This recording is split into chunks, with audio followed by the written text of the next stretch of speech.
thanks. This poem is called IRL. I was thinking about initialisms, which is like an acronym, but like when you say all the letters in it, like when you say TLC, you don't pronounce it like tilk or whatever, you just say TLC, like saying all the letters in something, so that's kind of a recurring theme. Sometimes I take our IRL time for granted. IRL stands for in real life, but you already knew that. I'm sure plenty of people are disgusted that this initialism exists. These are the same people who think millennials are ruining the economy while they started the 11-year Iraq War. But there is a real need for a distinction of interaction. So much of our social activity is now digital. And there's nothing wrong with that. The internet gives people the opportunity to communicate with others across the world. You even met your best friend online. Throughout our 2.5-year friendship and 11 years of knowing each other, I've seen you go through several obsessions.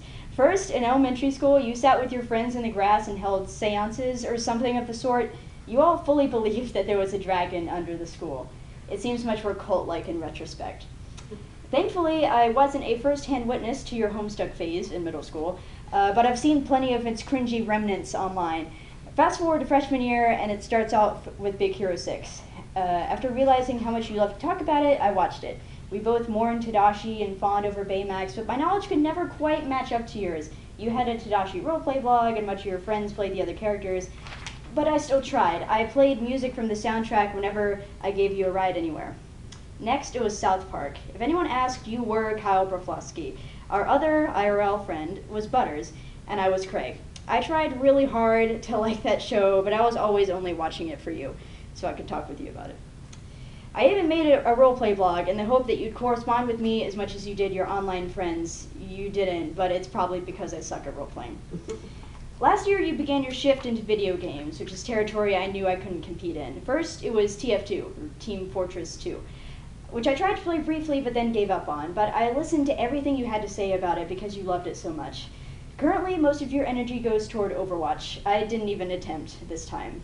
And although some of these obsessions are quite different in some regards, that never stopped you from making close friends in each fandom. Long story short, you tend to connect best through screens, and I must have terrible resolution.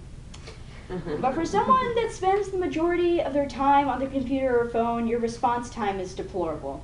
I can see you're online. That little circle next to your ever-changing screen name is a hope-inducing green. You posted something on Tumblr just 13 minutes ago. I know you're alive and in front of a screen.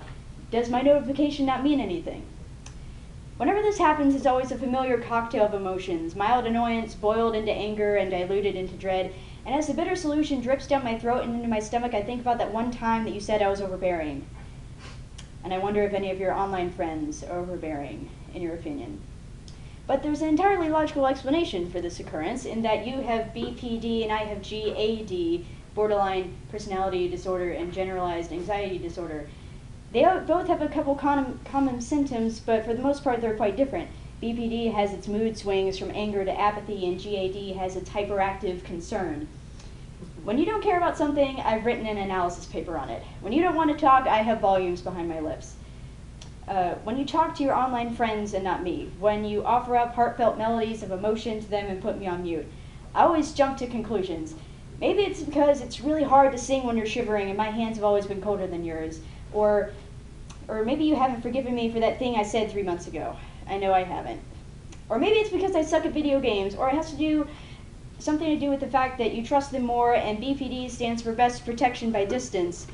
Or maybe it's because you just put up with me and you don't actually like me that much, because GAD stands for generally assumed disaster. And when others hear my complaints and see me swallow the bitter cocktail, they'll ask, faces full of confusion and concern, why I still submit myself to something that makes me feel like I don't matter, and to someone that communicates more with people they haven't met face to face. And I have no other explanation except that I can't stop getting high off your bad habits, and you're already OD'd on mine. With your intense protectiveness and reckless creativity, and my relentless tender heart and graphite mind, our friendship is beautiful in its toxicity, and like gold, it doesn't rust. And when I do swallow the cocktail, there's always this sweet aftertaste of knowing that there are few things that your online friends wouldn't give to hug you every morning, to be your stand partner in orchestra, to sit at my piano and sing Cage Elephant songs because you're the spider head and I'm the telescope and we both have melophobia. And even though our illnesses don't always mesh well, we do have one letter in common, D for disorder. We're both pieces of pottery shaped by our experiences. We're both cracked but not shattered, but if we were to be, our shards would look the same. I'm very lucky to know you, IRL.